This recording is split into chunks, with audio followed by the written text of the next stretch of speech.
गुजरात विमान हादसे से अभी उबरे नहीं थे कि तब तक आज सुबह उत्तराखंड के केदारनाथ जा रहे हेलीकॉप्टर के क्रैश होने की खबर है वो सामने आई।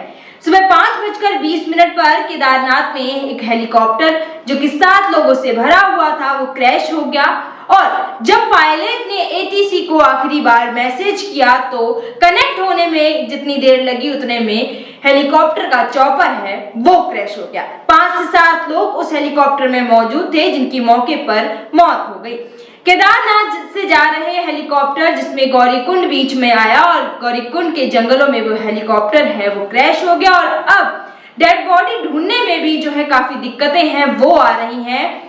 बहुत सारी टीमें हैं वो लगी हुई हैं लगातार आइडेंटिफिकेशन करने के लिए, लेकिन अभी तक किसी भी शव की आइडेंटिफिकेशन है वो नहीं हो पा रही है। और अब जो गढ़वाल आईजी हैं उत्तराखंड के, उनका कहना है कि डीएनए टेस्टिंग के बाद ही बॉडी है वो परिजनों को सौंपी जाएगी, क्योंकि तमाम तरह की मुश्किलें हैं वो शवों को पहचानने में हो रही हैं। इसी के साथ आपको बताते हैं कि जो हेलीकॉप्टर उड़ा रहे पायलट थे वो जयपुर के शास्त्री नगर के रहने वाले थे जिनका नाम राजवीर था।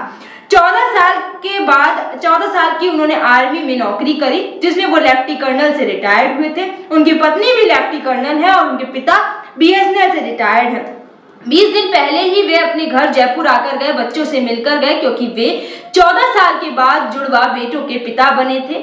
उन्हें बड़ी खुशी थी अपने 14 साल के बाद पिता बनने की, लेकिन भगवान को कुछ और ही मंजूर था। आज सुबह उनका हेलीकॉप्टर है वो क्रैश हो गया और उसमें उनकी मौके पर ही मौत हो गई। एक प्राइवेट कंपनी जिसके लिए वे हेलीकॉप्टर उड़ाते थे वे केदारनाथ की प्राइवेट कंपनी थी, एविएशन प्राइवेट लिमिटेड कंपनी, जिसके लिए वे बीते 9 महीने से काम कर रहे थे। लेकिन किसको पता था कि कब कहां और क्या हो जाए। तो आज सुबह वही हुआ। गौरीकुंड के जंगलों में आज सुबह उनका हेलीकॉप्टर क्रैश हो गया। चॉपर जो है वो आउट ऑफ कंट्रोल हो गया और वो संभल नहीं पाया। एटीसी जब तक कंट्रोल में लेती तब तक हमें दुखद खबर है वो सुनने में आई। और उनके 2 जुड़वा बेटे हैं वो 14 साल के बाद हुए। आज अगर उनके घर की बात करें तो उनके घर की चारों तरफ मातम है वो पसरा हुआ है। तमाम जो लोग हैं उनका जमवाल है वो लगना शुरू हो चुका है। मातम तो पसरना ही था क्योंकि वो काफी लंबे समय के बाद जो है पिता भी बने थे। 14 साल उन्होंने काफी संघर्ष से नौकरी भी की थी, लेफ्टिनेंट कर्नल से रिटायर्ड भी हुए थे और फिर वे 20 दिन पहले घर आके गए थे। कई सारे वादे हैं वो अपने घर वालों से करके गए थे, लेकिन वो वादे हैं वो पूरे नहीं हो पाए। भगवान ने उन्हें बुला लिया। आपने देखा कि गुजरात विमान हादसे में किस तरीके से शवों के आंकड़े हैं वो अभी तक नहीं लग पा रहे हैं। लगातार शव हैं वो मिल रहे हैं, कोई किसी हालत में मिल रहा है तो कोई किसी हालत में मिल रहा है, क्योंकि उस विमान हादसे में कई लोगों की जो है तुरंत मौके पर मौत हो गई, क्योंकि वो विमान है वो मेस की एक बिल्डिंग से जा लड़ा जिसमें बच्चे हैं वो भी कई सारे शिकार हो गए उस हादसे का।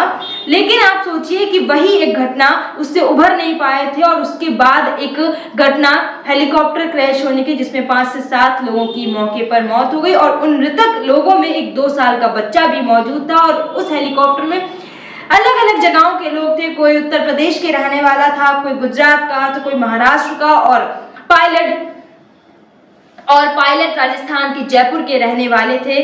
किस तरीके से आप देख रहे होंगे सुबह से अपडेट है वो हमें मिल रहे हैं। शवों को ढूंढने में किस तरीके से जंगलों में प्रॉब्लम आ रही है और अभी कुछ कहा नहीं जा सकता है कि शव कब तक घर वालों को मिलेंगे या शवों का आइडेंटिफिकेशन है वो कैसे होगा।